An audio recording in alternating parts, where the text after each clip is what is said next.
Hi there.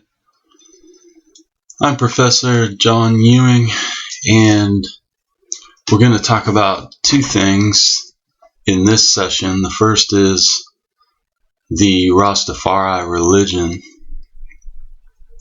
sometimes referred to as Rastafarianism or Rastafarianism, depending on the pronunciation, but the official name of the tradition is Rastafari.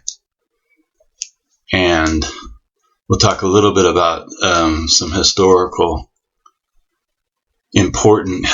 important figures, briefly about the belief system, but I'll save that for the end.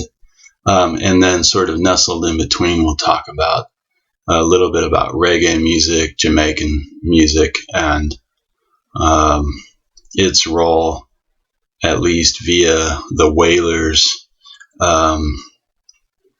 in promoting the religious faith internationally. And I'll focus in specifically on the three main Wailers: Peter Tosh, Bunny Wailer, and Robert Marley or Bob Marley. And with both of these, I'm going to be very brief. We could talk a lot about Rastafari.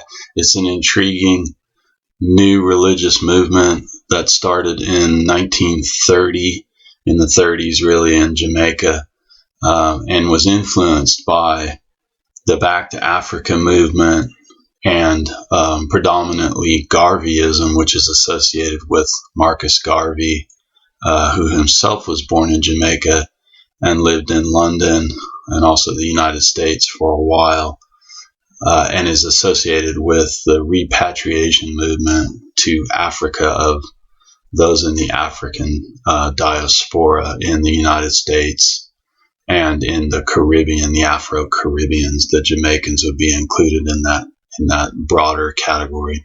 So let's talk a little bit about Rastafari. Rastafari is an Abrahamic religion, or it's referred to as an Abrahamic religion in the sense that it's a monotheistic faith. It draws upon much in early Israelite religion and hence Judaism, the Abrahamic religion of Judaism, and obviously Christianity coming out of Judaism. And then Islam is usually the third of the big three when you are referring to the Abrahamic religions.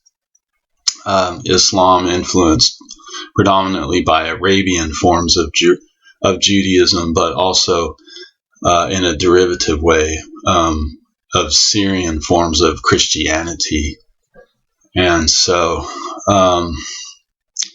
Rastafari sees itself in this vein, although it's a relatively new religious movement starting, as I've said, in Jamaica in the 1930s. Where does the name come from? The name comes from the noble affiliation of Haile Selassie. Haile Selassie became an emperor of the country of Ethiopia in 1930. He was coronated.